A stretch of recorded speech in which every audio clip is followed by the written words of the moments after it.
Hello everyone. তো 25 December আমি আর Arindra decide করলাম দুটো জায়গা ভিজিট করব। Firstly Shri Baikunthanath temple. So guys আমরা এখন যাচ্ছি গিরিশ পার্ক মেট্রো। আমরা চলে এসেছি হাওড়া মেট্রোতে।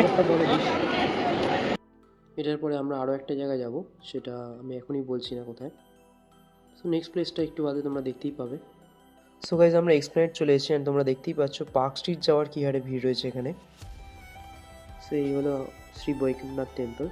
তোমাদের আগেই বলে রাখি এখানে ফটোগ্রাফি একদমই অ্যালাউড নয়, তাই আমরা কোনো ফটো তুলতে পারিনি ভেতরে, তাই বাইরে থেকেই দেখাতে হচ্ছে।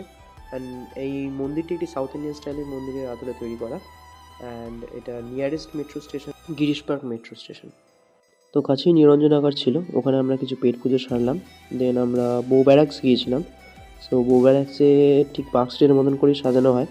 এটা অনেক পুরনো, তো তোমরা দেখতেই পাচ্ছ খুব সুন্দর করে সাজানো হয়। এখানে ভিড়ও যথেষ্ট পরিমাণে হয়, বাট পার্ক স্ট্রিট থেকে হয়তো কম, আর সেই কারণেই এখানে যাওয়া।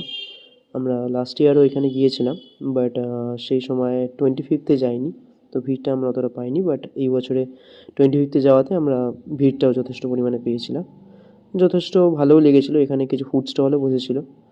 তো সব মিলিয়ে আমাদের এক্সপিরিয়েন্সটা ভালোই গিয়েছে। অ্যান্ড 25 ডিসেম্বরের 2025-এ ওভারঅল এক্সপিরিয়েন্স আমাদের খুব ভালো ছিল। তো আমরা অলরেডি ব্যাক করছি, হাওড়া মেট্রো চলে এসেছি। টাটা বাই বাই, আবার দেখা হচ্ছে নেক্সট কোনো ব্লগে।